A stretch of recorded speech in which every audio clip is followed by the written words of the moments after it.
Uh-oh, I'm in trouble.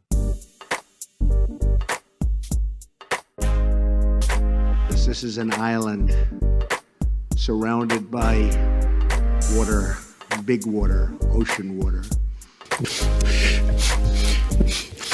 Trust me, I'm like a smart person. I'm very consistent. I'm a very stable genius. I had the best words. Tolerate it. I know words. Mike Pounds. I hope they now go and take a look at the oranges of the investigation. But there's no better word than stupid. Anonymous, really anonymous. I'm very highly educated. One of the wettest we've ever seen from the standpoint of water. Had the best words. God bless the United States.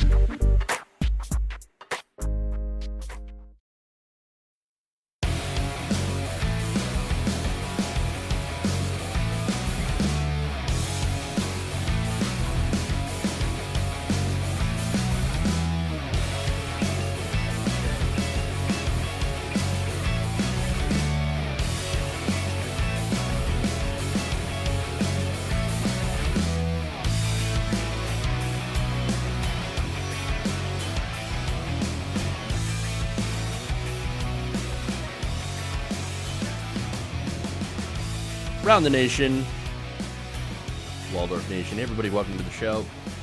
It's Thursday. We got a great show for you guys today. We have a new Donald Trump accuser. I'm going to go through her story. Amy Doris is a former model, and she has come out and accused Donald Trump of sexually assaulting her. So that's really, really a big story here. Big story of the day. We also have, of course, the next plan to give everybody masks in order to help stop the spread of coronavirus. Michael Cohen,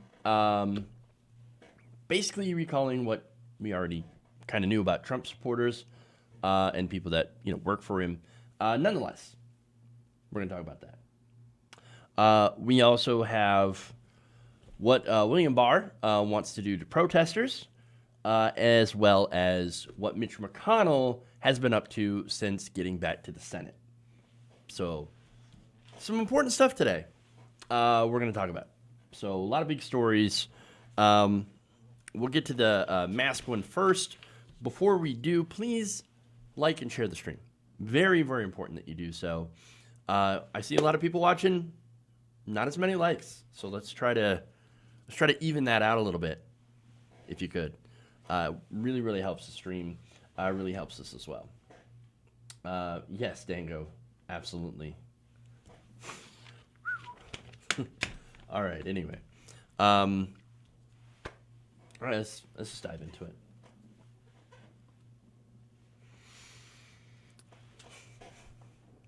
A new draft document obtained by the Washington Post detailed a plan created back in April by the post office, working alongside the White House, to distribute face masks to every single person in the country.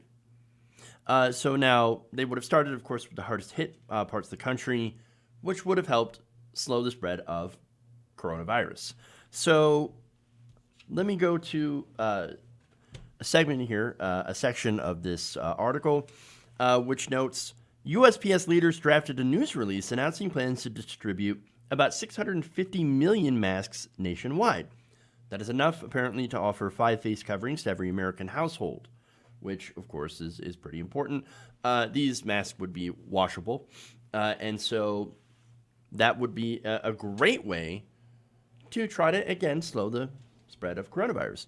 Now, they said this unprecedented undertaking is being done in partnership with the White House Coronavirus Task Force and a consortium of textile manufacturers. All right, so that would have been pretty good for jobs as well, and obviously good for the country. It actually called the project a, quote, critical national initiative. Critical. And called for the hardest hit areas in the country to be the first to receive the masks. The service specifically identified Orleans and Jefferson parishes in Louisiana as the first areas to receive these coverings. and delivery shortly thereafter to King County, Washington, Wayne County, Michigan, and New York, according to the unearthed document, which was labeled a draft.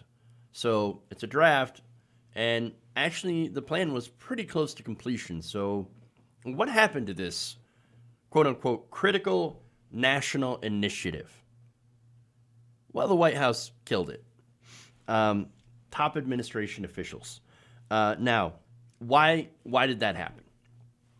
Well, according to one administration official talking to the Washington Post, there was concern from some in the White House Domestic Policy Council and the Office of the Vice President that households receiving masks might create concern or panic. Well, I mean, over 6 million people infected in the country, over 200,000 Americans dead. Yeah, it turns out there is some reason to panic. And of course, we know Donald Trump knew about this. He knew about this and downplayed it.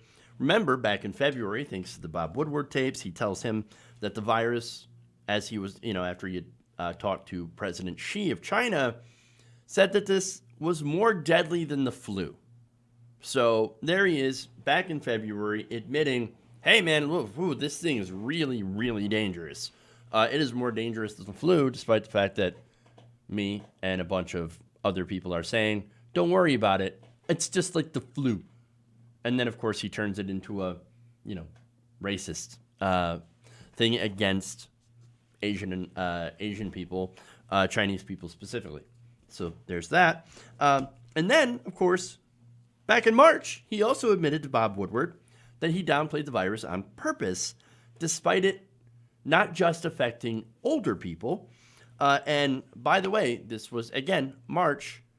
They had been working on this up until April. This plan to distribute masks to everybody. And so in private, they're working on this and admitting, oh man, this is pretty dangerous. It's not just affecting older people, and I'm downplaying it in public, even though I think that this is a pretty significant issue in private. And then they kill this plan. They kill it. Because I don't want to start alarm. No. It's not about causing alarm, right? It's about taking the necessary precautions in order to slow the spread of the virus. If you let the virus run rampant, as the Trump administration has, then yes, you create a bigger panic. But if you give people the tools and educate them on how to best not spread coronavirus around, well then you create less of a panic because then people have a plan. If you have no plan, that creates more panic.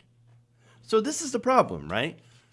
The Trump administration, and it's a good plan, by the way, letting the post office give masks to every single American.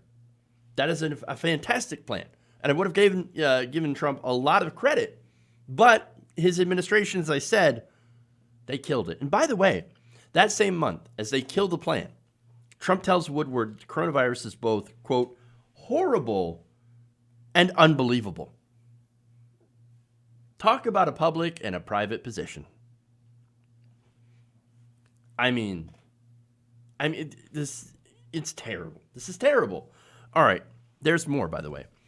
So now, last week, CDC Director Robert Redfield told Congress, actually, he talked to Congress this week during a hearing about masks, just to show you how, much suffering we could have avoided had Trump not killed this program, or more specifically, Mike Pence and other members of the administration. Redfield said that masks would be our best defense against the virus, echoing Dr. Fauci, and said that it actually would be more effective than a vaccine.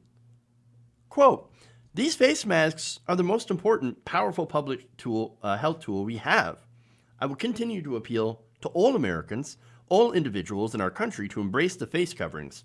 If we did for 6, 8, 10 to 12 weeks, we'd bring this pandemic under control. We have clear scientific evidence that they work. He also said, I might even go so far as to say that this face mask is more guaranteed to protect me against COVID than when I take a COVID vaccine. because the immunogenicity may be at 70%, and if I don't get an immune response, the vaccine's not going to protect me. This face mask will. So he's saying 100% of the time, if everybody's wearing masks, you're going to be able to control this virus. Vaccines don't work on everybody. Some people have negative reactions to vaccines. I'm still very pro-vaccine. But, this is the truth about it, right? Now, if you get it up to a certain amount and create, through the vaccine, a herd immunity, not, herd, whatever Donald Trump had said, herd mentality, by using the vaccine, that's still pretty good. But face coverings take it to an extra step in being able to eliminate the virus. That's how effective masks are. And that's why it's even worse that the administration ended this plan. And by the way, again, according to research, we've known that face masks were incredibly useful in stopping this virus since at least April, perhaps sooner, meaning that the administration had all the knowledge since then and yet refused to enact this plan. Refused, absolutely. And let me tell you who's exactly at fault here. The White House Domestic Policy Council, which killed the initiative, includes President Trump, Vice President Mike Pence, Acting Director Brooke Rollins, and also most of Donald Trump's cabinet. So all of those people, the blood of thousands is on their hands, and thousands more who will die as a result of this and the fact that the president continues to tell people in town halls, for example, that some people say that masks are not good. He said that on Tuesday. On Tuesday, he's still talking about how masks are not good, and even tried to blame Joe Biden for not having a national mask mandate. Joe Biden is not president of the United States. He's not in power. He's not in Congress. No, it's Republicans in Congress, in the Senate specifically, and Donald Trump in the White House. The fault lies on them. It's amazing. Look, here's the thing. All the bullshit about the president saying, well, I just didn't want to create a panic, right? No. You wanted to ensure that you got reelected. So you wanted to reopen businesses as soon as possible, as fast as possible, right? So that the economy, what you think the economy is, understand that Donald Trump doesn't know anything about pretty much anything, right? Donald Trump thinks the economy is the stock market.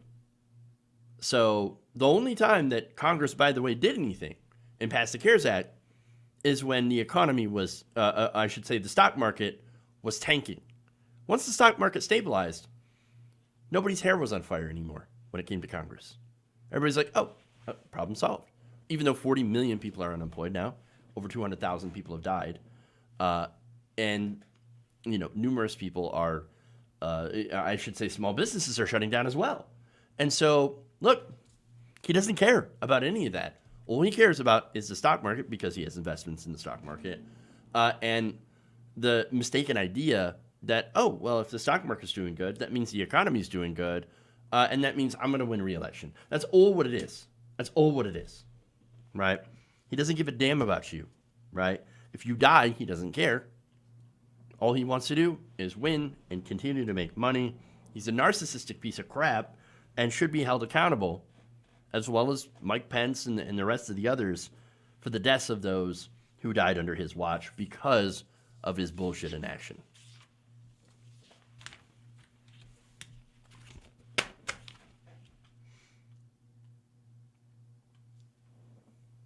Yeah, that is a good point. By the way, let's see. Terry Taylor, I knew masks were going to be necessary, seeing how many were being infected so quickly. Nothing else made sense. You're absolutely right, Taylor. Let's see. I don't think he knows what mentality means. You're absolutely right on that one. JR from TYT brought up a good point. When was Trump around waiters? Yeah. Oh yeah, no, that's a really good point. When was he around waiters? Because I remember in the town hall, he's like, and then there's the waiters, and they keep touching the mask, and it's very uncomfortable. Oh, my God, really? When were you around? Well, he's probably got waiters, probably hires his own waiters and makes them go around him, without masks or whatever, and gets them sick with coronavirus, as everybody around him seems to be doing. Weird. All right. Laura Spotted Tail. I worked in nursing for 30 years. As soon as they said respiratory, I knew masks were a must. Yep. Absolutely.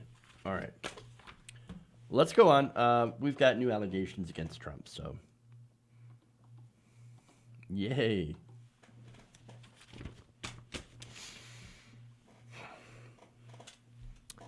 We now have another accusation of sexual assault against President Donald Trump. So now, this is a breaking story here. Former model Amy Doris has come out in an exclusive interview with The Guardian to accuse Donald Trump of sexual assault. So now this allegedly happened in 1997 at the U.S. Open tennis tournament. And that, of course, happened allegedly in September. And she was about 24 years old when this supposedly happened. So, look, I'm doing all those qualifiers because I don't know for sure when it comes in these cases, even though I'm actually quite likely to believe it. So now she alleges that Trump had accosted her outside a bathroom of his VIP box at the tournament as she and her boyfriend were guests of the president. So now I've got to warn you, this is pretty graphic, right? Her explanation of what happened, and I'm going to go into the details. So now she says, he shoved his tongue down my throat, and I was pushing him off. And that's when his grip became tighter, and his hands were very gropey, and all over my butt, breasts, my back, everything. I was in his grip, and I couldn't get out of it. I don't know what you call that when you're sticking your tongue down someone's throat. Look, gross. That's definitely what I call it. She says, I pushed it out with my teeth. I was pushing it, and I think I might have hurt his tongue. So, look, if that sounds familiar, then you probably were recalling some of the other accusations against Donald Trump that were made over the last couple of years. And so this sounds very, very similar to some of the other allegations, especially with the the groping, the grabbing, and the kissing. It's just, oof. All right. So now Donald Trump, through his lawyers, denied, of course, in the strongest possible terms, ever having harassed, abused, or behaved improperly toward Doris. But she says that she has evidence, which includes her ticket to the U.S. Open, of course, numerous pictures of her and Trump together over several days in New York. Now, pictures, of course, are not enough to prove what happened, but she says she has further evidence, corroborating evidence. Her account was corroborated by several people she had confided in about the incident. They include a friend in New York and Doris's mother, both of whom she called immediately after the alleged incident, as well as a therapist and friends she spoke to in the years since. All said Doris had shared with them the details of the incident that matched later what she told The Guardian. So let me just kind of yes, I think that's called sexual assault, anonymous, and absolutely right. But as I said, the story seems to match up, goes back 20 plus years, there's corroboration, and that's what we know. So let me give you more details about the time and place. Now, on Friday, September 5th, Doris said her boyfriend, Jason Bin, took her to meet Trump at his office in Trump Tower in Midtown Manhattan before they went to the U.S. Open in Queens. Doris said of Trump, quote, he came on very strong right away. It seemed typical of a certain guy, people who just feel like they're entitled to do what they want, even though I was there with my boyfriend. Well, those kind of people don't give a damn if you're there with your boyfriend. You just said he's entitled, and that's exactly what that kind of person is. You do remember, by the way, Donald Trump getting caught on tape saying, when you're a star, they let you do anything, and then went on to brag about grabbing women by the genitalia. So that's on tape, and that is that exact mindset. Now the couple, she continues, said, were joined by other friends of Trump in his private VIP box, a luxury carpeted suite that had a balcony overlooking the court. Photos from the day showed Doris alongside with Trump and his friend Mary Lou Whitney. Doris said the alleged assault occurred when she got to go to the bathroom in order to fix her contacts, which was hidden behind a partition just meters from where Trump's guests were watching the tennis. She said, I was having issues with my contact lenses. I remember going there to moisten my lens. So there's detail. When she came out of the bathroom, she alleges Trump was waiting outside. Initially, I thought he was waiting to go to the bathroom, but that wasn't the case. Unfortunately, she said she alleges that Trump forced himself on her after a brief exchange in which she recalled nervously laughing and telling him, "No, get away." She alleged that she told Trump, "No, please stop," but that he didn't care. It doesn't matter who you are, she said. Anytime anyone says no, no means no. And that just didn't work out for me. It wasn't enough. She also says, I was kind of in shock. I felt violated, obviously, but I still wasn't processing it. And it just wasn't, just was trying to go back to talking to everyone and having a good time because, I don't know, I felt pressured to be that way. Now, Doris, she said she cannot recall if she told Jason Bin, her boyfriend at the time, the full details of the assault. But she says she asked him to tell Trump to leave her alone. She said she told Bin, quote, "He's all over me. I can't deal with this. You have to do something." Now, Bin did not respond to a request for comment. According to Trump's lawyers, Bin told them he had no recollection of Doris telling him that anything inappropriate had happened with Trump or that she felt uncomfortable around him. So, Bin, look, he, I guess, is not corroborating this at this point. So now, after the alleged incident, they continued to be around each other. And he, according to her, allegedly kept hitting on her, but not attempted to assault her after the one time. So now the question is, why then would she continue to be around him if she felt uncomfortable, if this had happened? Well, they asked her. Here's what Doris said. Quote, "I was there from Florida, and I was with Jason. I had no money, nowhere to go. We were going from event to event, and it was just overwhelming." She also said that after it happened, that she did not fully process what had happened until later. Quote, "People spend years around people who have abused them. That's what happens when something traumatic happens. You freeze." So, look, this is anecdotal, right? But, look, I've known and talked to women personally who have confided in me and have said something similar, right? That they suffered some sort of, abuse, sexual abuse, but didn't really process it until after that they were out of the situation, right? Even though at the time they knew it was bad, the full realization hadn't really hit them, okay? And it's one of those things where you're kind of shocked, you don't know what to do.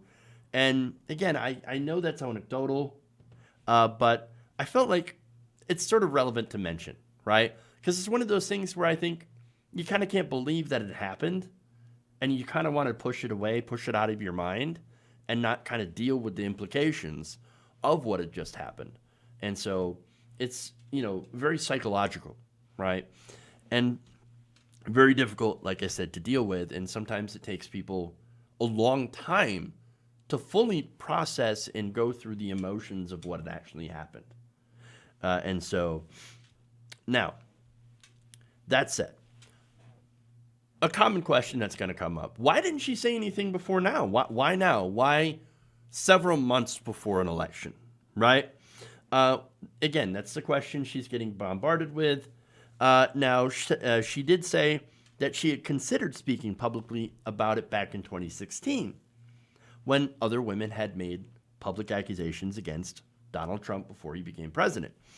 She decided against coming forward because she thought, well, look, what effect is it going to have on my family? Okay, well, that is an interesting consideration, right?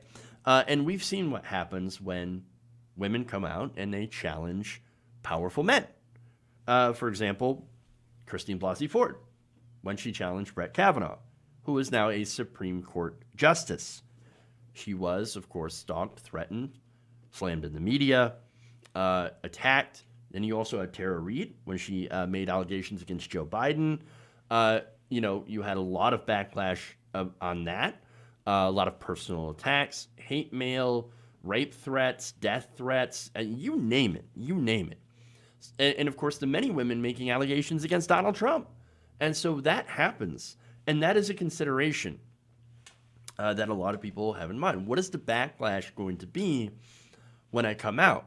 Especially, who's going to try to dig into my past to try to discredit me as a person and go after me as a person for making these allegations. And so, look, women do get vilified greatly. And it seems like the more powerful the person, the more they get vilified for coming out. And so these political operatives, they'll go and they'll dig through and their past and make them look crazy or vindictive or accuse them of being political operatives themselves. And so, there was those considerations. And it happens. As for Doris, she said, finally, the reason that she came forward is because she wanted to set a good example for her two daughters. Quote, I feel like my girls are about to turn 13, and I want them to know that you don't let anybody do anything to you that you don't want. I'd rather be a role model. I want them to see that I didn't stay quiet, that I stood up to somebody who did something that was unacceptable. Now back to the boyfriend. As I said, Jason Bin did not respond to a request. According to Trump's lawyers, Bin told him that he had no recollection. I think I mentioned that already. And so there's that. Now, Doris did say that after the alleged incident, she phoned a friend who lived in the city and told them what had happened. Quote, I think I just felt safe knowing that I had someone in New York that I could go to. God forbid it got worse. Lawyers for Trump said Doris's versions do not stand up to scrutiny and that there hadn't been any inappropriate behavior by Trump outside of the bathroom within the VIP box. And if there were, there would have been numerous witnesses. Trump's lawyers also said that it seemed incredible that Doris would voluntarily choose to be in the vicinity of Trump at the U.S. Open and the Versace Memorial in the days following that alleged assault. They said Bin had raised similar questions about her account. Trump's lawyers also questioned why Doris sat next to Trump at the Versace Memorial when she could have sat at the other side of Bin. So, those are questions. Those are interesting questions. Some of which were, again, answered by Doris. I guess it's really up to you whether or not you accept those questions. Now, what's interesting is how this came about, right? How did The Guardian hear about this? Well, not from Doris herself. Actually, The Guardian first heard about it, and I think this adds credibility. They heard about Doris's accusations against Trump via a model agent that Doris had worked with in Chicago. Doris had told this person about it several years ago, many years ago, and then that person had told The Guardian. So now they then followed up with her about 15 months ago. So this was quite a while, right? She told the story to The Guardian, but said, look, I don't know if I really want to go public. I just don't. I don't want to go public. I don't want to do any of this.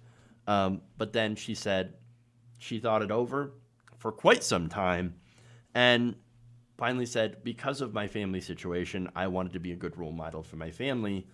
And so there it is. She also said that she was frustrated to hear that Donald Trump's many other accusers being accused of lying. Quote, I'm sick of him getting away with this. I'm tired of being quiet. It's kind of cathartic. I just want to get this out. And I want people to know that this is the man. This is our president. This is the kind of thing he does.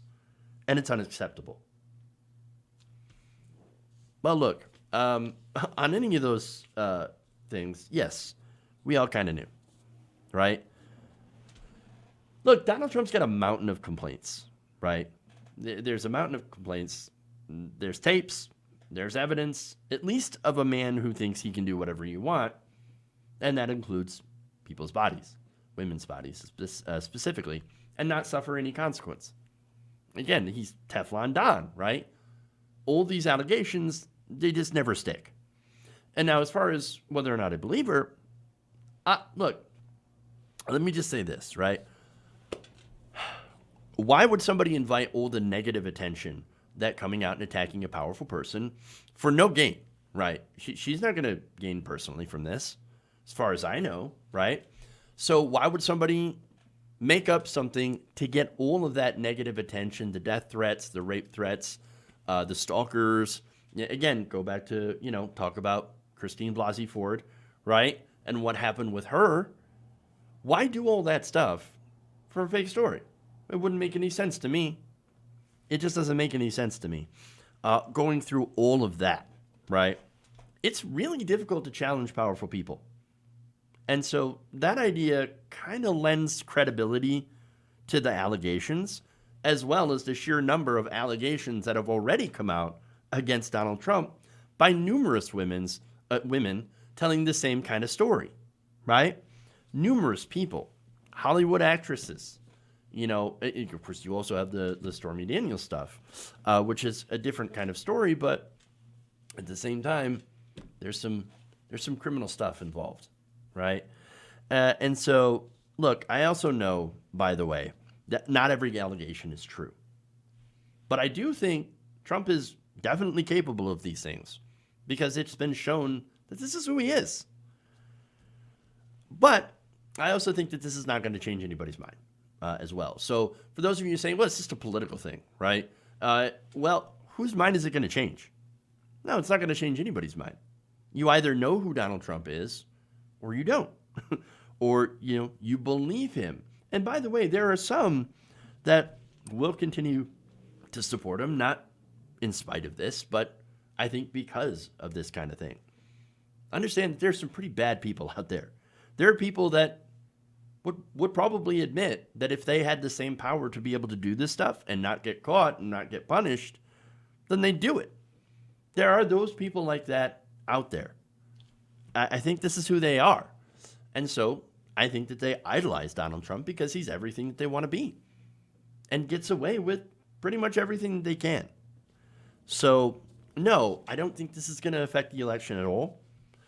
Because, look, if all the other stuff didn't really affect your vote before, didn't change your mind, then one more allegation on top of all the other numerous allegations is not going to do it. It's not going to matter to you.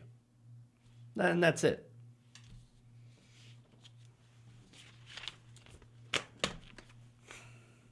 All right. I'm going to take a break. We're going to come back. We've got Michael Cohen basically admitting why a lot of Republicans support Donald Trump. So that's an interesting story. Stay right here. We'll come right back for that Round the Nation.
Mike Pounds.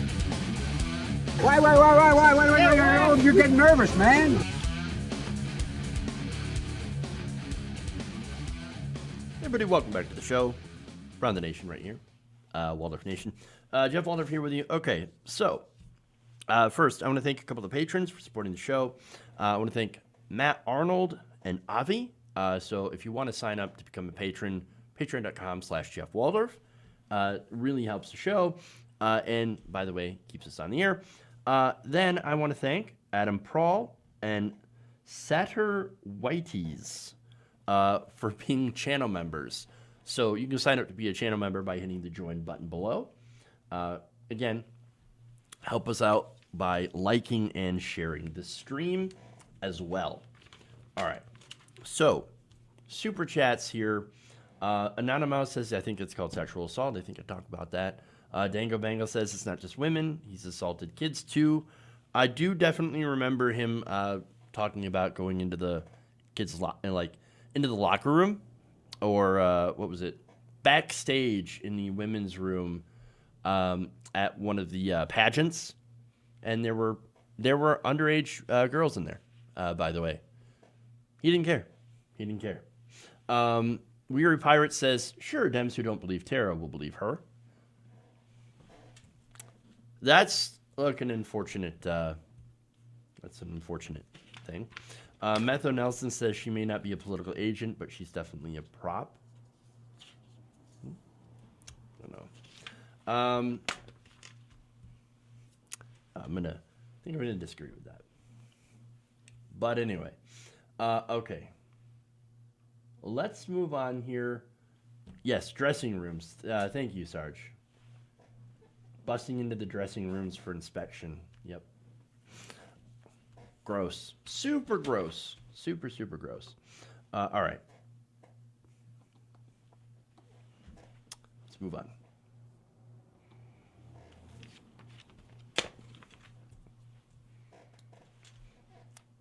For years, a lot of us on the left have wondered why so many Republicans would support someone like Donald Trump, despite his obvious corruption, stupidity, and the fact that he seems to be a pretty terrible person overall. The more we learn about him, the worse he seems to get. And, well, now we have an answer.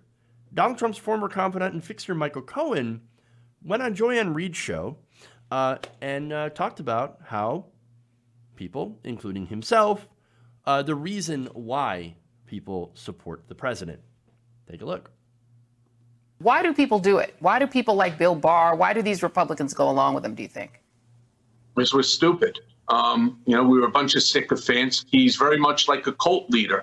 And when when you're in his good grace, you believe that you have this enormous amount of power, which you do, and he somehow manages to convince you to use that power for bad, right? I mean, look at some of the things I talk about in the book in terms of feeding his ego and fixing polls, or, creating NDAs in order to silence women with whom he has an affair. I mean, the man doesn't know what it is to take, responsibility for his own dirty deeds. Everybody else, like myself, are required to do that. And then you take people with illustrious careers like a Bill Barr and others who have worked in Congress and worked for the people of this country in a legitimate fashion, whether you agree with their politics or not.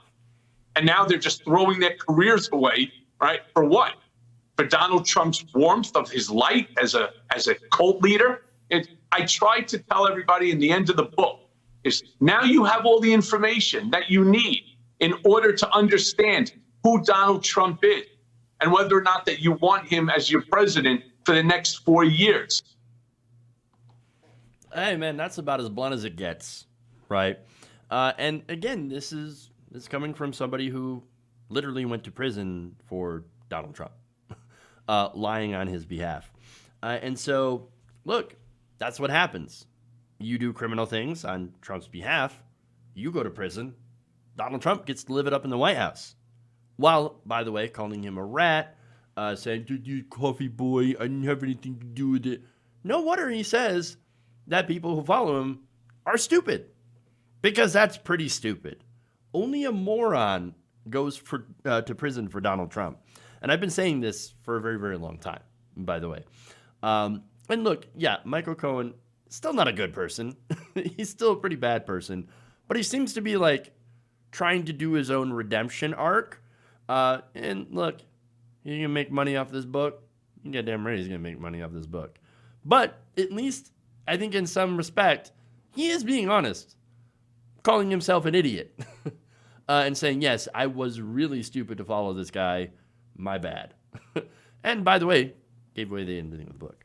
But that said, as far as Trump is concerned, we know he's transactional. We know that if you do something for him, it's possible he'll do something for you, but only if there's something in it for him, right? And so basically, as long as you're useful, great. But once you're not useful, he's done with you. You're going to get thrown away by like yesterday's garbage. And that's, again, exactly who this guy is. And yet, why do people follow him? It's not just the fact that he's stupid, right? Or they're stupid. It's also the fact that Donald Trump is a very charismatic person. He is a natural cult leader. And again, that's what I've been talking about before. He's funny. He's charismatic. He's actually really good at self-promotion. Natural media magnet. Partially because, yes, he is a clown, insane clown president, as I've called him before. But also, again, because he is able to tap into something that allows him to talk to certain people, right? And to have certain people be attracted to that. Whether or not he's on a stage bragging about running down a ramp or drinking a glass of water, the guy's an entertaining clown. And that endears him to some people.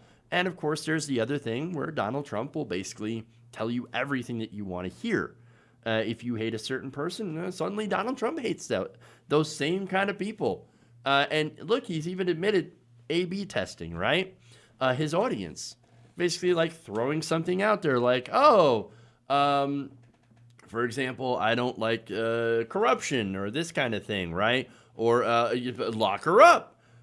Well, that tested very, very well with the audience. So he kept doing it. He kept doing it. And of course, that helps people just absolutely love him. Donald Trump's kind of like a blank slate or really more of a mirror, right? Where you will project onto him and he'll beam it right back in order to get that adulation, in order to get that support, in order to get that love, right? And so there's that, okay? And so, yes, Donald Trump is absolutely a cult leader, and we've been saying that for just some time, and it's because it's obvious. It's not just the fact that we don't like him, because he is the way he is. That's why we don't like him. But look, understand that, like, okay, when it comes to cultishness, right, we've seen the signs. There are people that literally compare Donald Trump to Jesus. I mean, you go and you look on right-wing message boards, you go and look at like poll and on Reddit or something, or the Donald. I don't know if that still exists, but it might not be. It might not anymore, but at the time, the memes, oh my God, the memes are scary because some people, and I know, sometimes they're posted as like jokes, but there are people out there that literally did compare him to, Jesus and think that he's gonna, that he's a Messiah, that he's gonna bring about, the end times in a good way, because there are some people that are really looking forward to the end times. Because then that's when they get reunited with Jesus. So it's some really crazy stuff. Jim Jones vibe. Yeah, absolutely. Like, he even said, I could shoot someone on Fifth Avenue and nobody would care. People would still love me. That's right. He absolutely would. He could get 200,000 people dying from coronavirus that he failed to stop, and people still absolutely love him. And of course, the interesting thing about this, and I know, look, okay, I know a lot of you are, pretty skeptical of him, right? Weary Pirate says he's trying to sell the book. Fuck MSNBC for helping him sell it. He is trying to sell the book, and that's a perfectly good, reasonable point. That doesn't mean that he can't be right about who Donald Trump is. And so those two things can exist and be correct at the absolute same time. And so, look, Michael Cohen, no doubt, total snake, right? But he's also a former adherent to a cult that's trying to break out of the cult. He knows about this because he did believe and because it profited him very well to believe. He made money, he had power, life was good. Not so much anymore, but of course that book's going to help to get him back. And, look, everybody's also going to be releasing a book. I talked about this with Cenk Uygur, and we know that 100% everybody who is part of that administration is writing a book. Hell, if I was anywhere near close to it, I'd probably also write a book. Let's be honest. All right. But look, focusing on everyone else, the average Trump voter, what do they get from this, from believing in Donald Trump? What do they get? Well, they don't get a damn thing, right? Maybe they get somebody to blame, not Trump, because, they get to blame immigrants and liberals for their own troubles. I don't know. But to me, unless you're a rich person or a racist, you get nothing. And so his assertion that, hey, if you still believe in Trump, then you've either got to be very low info, cult member, or just really stupid, kind of hits it home. Definitely correct. Okay. They get prison time. That's another good point. All right. Let's move on here. Let's go to William Barr.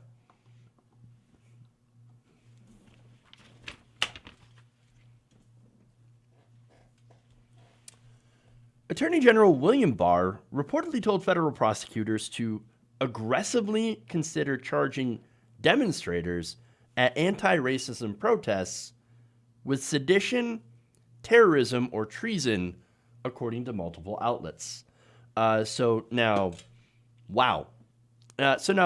they do say it's violent demonstrators, so keep that in mind, right? Now, according to the Wall Street Journal, Barr spoke with U.S. attorneys around the country during a call last week and urged prosecutors to pursue federal charges whenever they could. So I don't care what you charge them with, just charge them with something. And some of those laws that they potentially cited included a rarely used sedition law. Now, the Attorney General specifically pointed to this law, which criminalizes plots to overthrow the government. Wait, okay. You're kidding me, right? So you're saying that protesters, right, even those who, light a car on fire or throw a Molotov cocktail, they're overthrowing the government.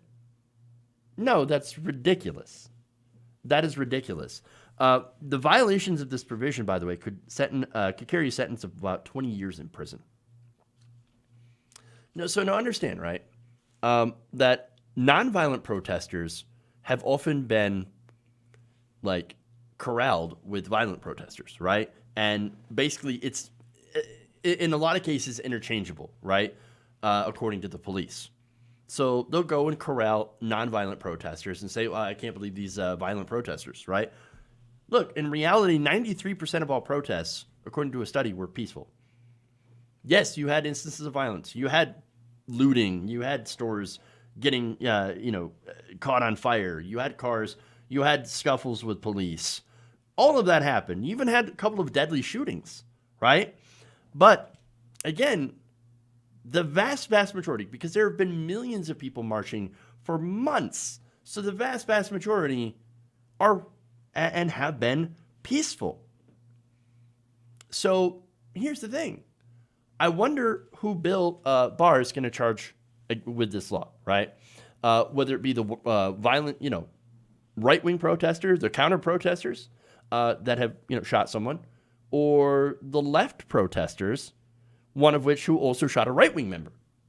I wonder who they would use this law against. Well, I mean, they can't use it against the left-wing protester that was shot because they already, police had already killed him.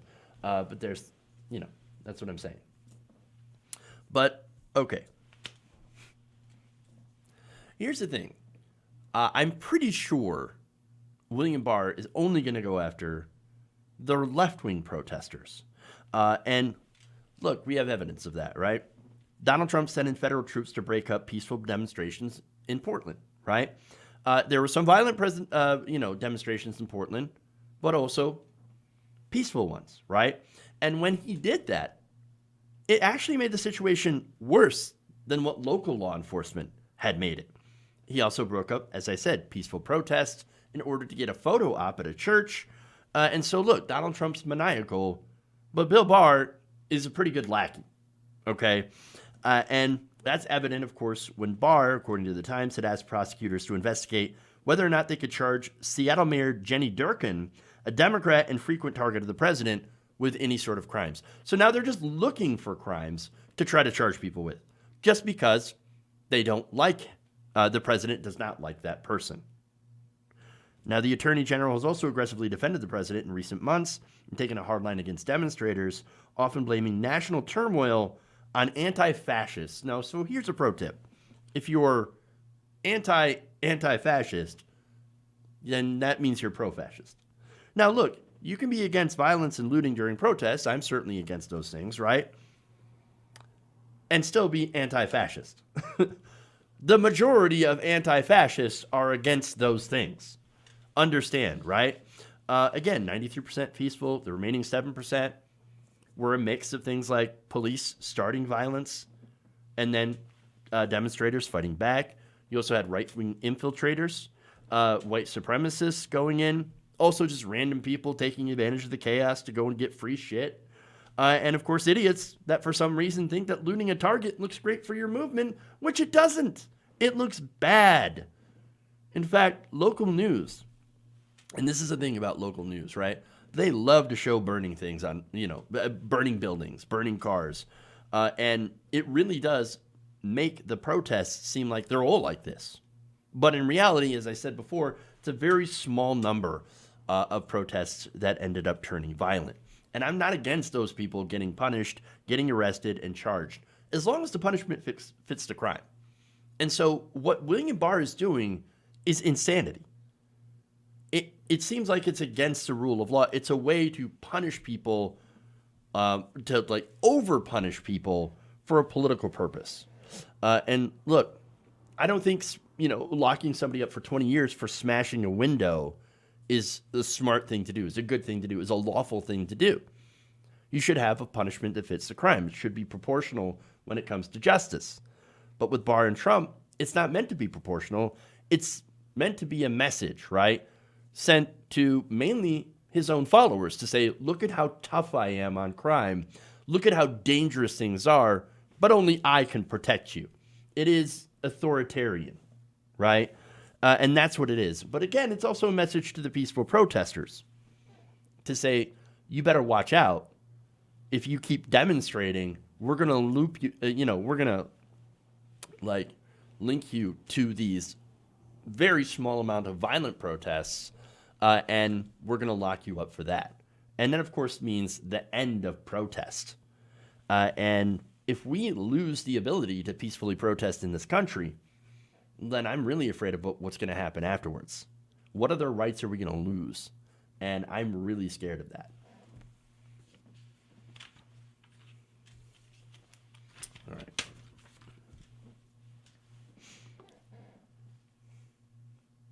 Moving on. Last story for you guys.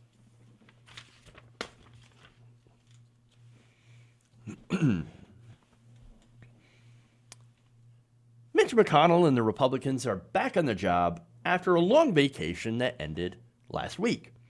So what have they been up to in the time that they've been back? Have they been working on the homelessness crisis as a result of the pandemic? Have they been ensuring that Americans receive health care after millions of them have lost their health insurance through their job? Have they been trying to get another $1,200 stimulus check out to the American people? I know a lot of Republicans are in favor of that. I'm in favor of more stimulus checks. So have they? Turns out, nope. Other than a $300 billion skinny bill that mainly gives more aid to corporations, Mitch McConnell has not been working on anything related to the pandemic. In fact, what he's been doing is jamming more, Trump judicial nominees through the court. In fact, the Senate just filled 4 federal vacancies in California and 2 in Illinois. It also is expected to confirm 2 additional Illinois judges in short order. 3 judges were appointed to seats covering Los Angeles, while another was appointed to a seat covering San Diego, and there are 11 additional nominees to California courts awaiting Senate confirmation. They are going to try to get to as many of those as possible. So now, who are these people? Well, we got a couple of them. 2 of them that were confirmed were David Dugan and Stephen McGlynn.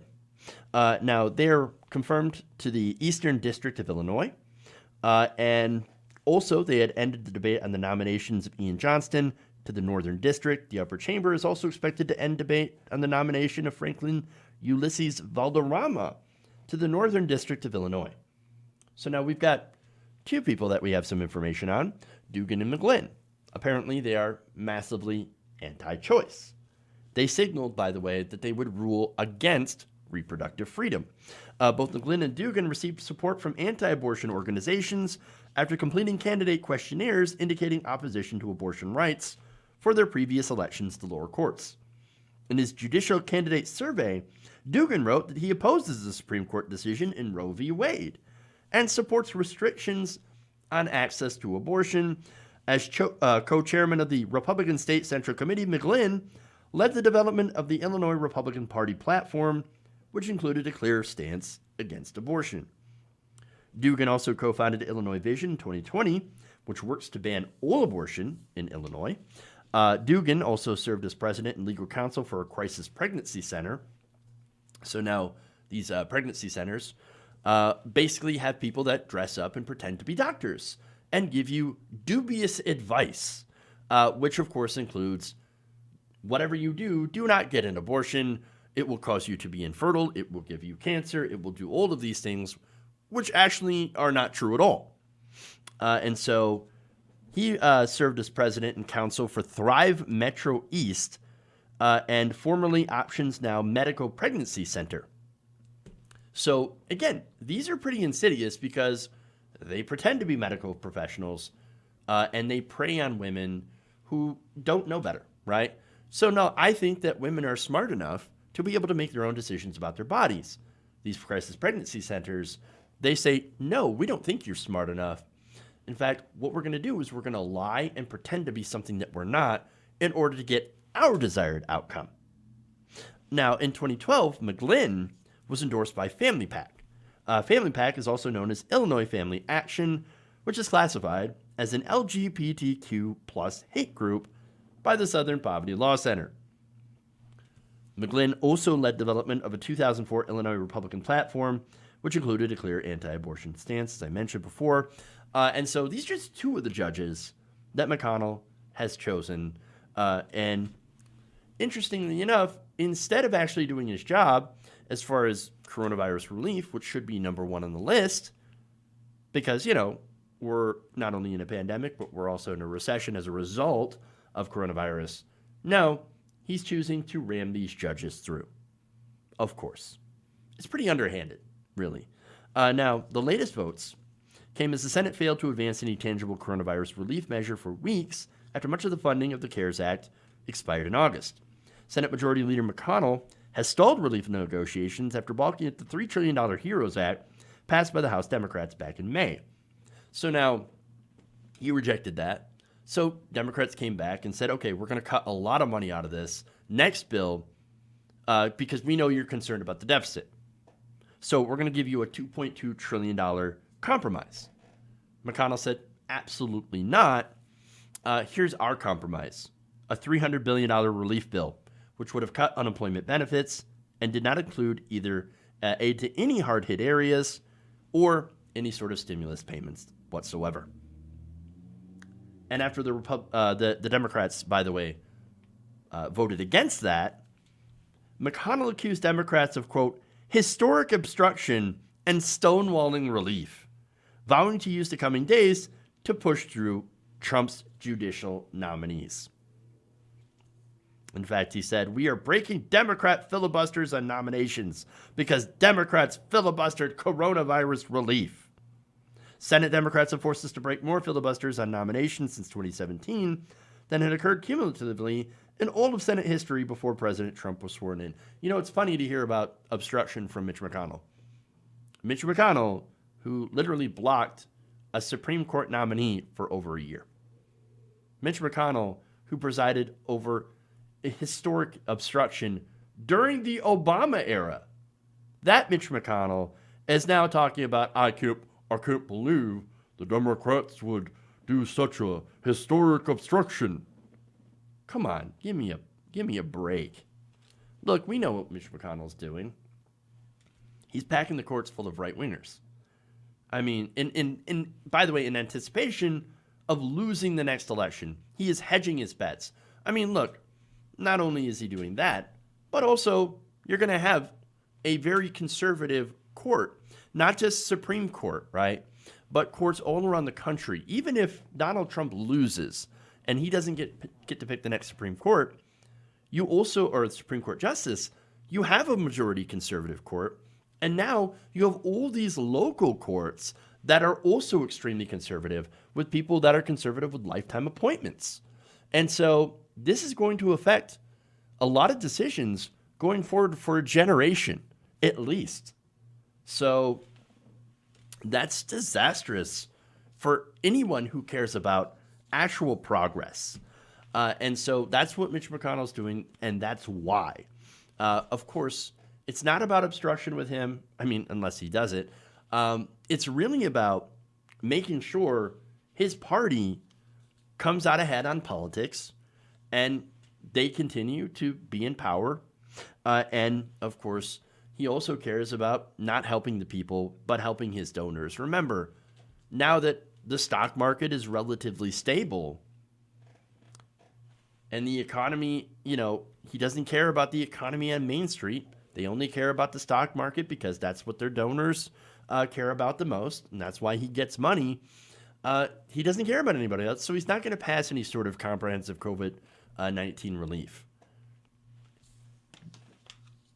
It's always about serving the donors and serving his own ends. And so that's what Mitch McConnell's been up to. If you're looking for any sort of coronavirus relief, it's not coming. I guess we're just going to end up having to rely on ourselves to get through this. It is an absolute failure of governance and government, and we should remember that. Who tried to help us during the pandemic? Who didn't? All right. That's it. That's all I got for you guys today. Thank you for going around the nation. Please subscribe to the channel. Get more videos, more live streams, of course. 500 people. That's pretty awesome. So thank you for tuning in. Like and share the stream if you haven't already. Again, subscribe, become a patron. It's patreon.com/Jeff Waldorf, or become a channel member. All of those are great ways to help the show. Thank you all. Love you. And remember, change begins with you. Good night, nation. We'll see y'all later.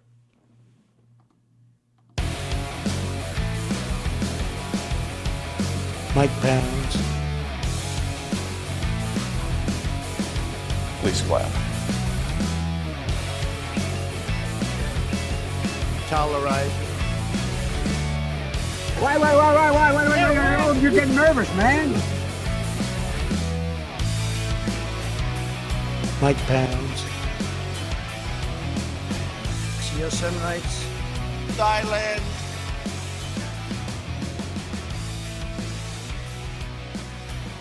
Tighten up my meat.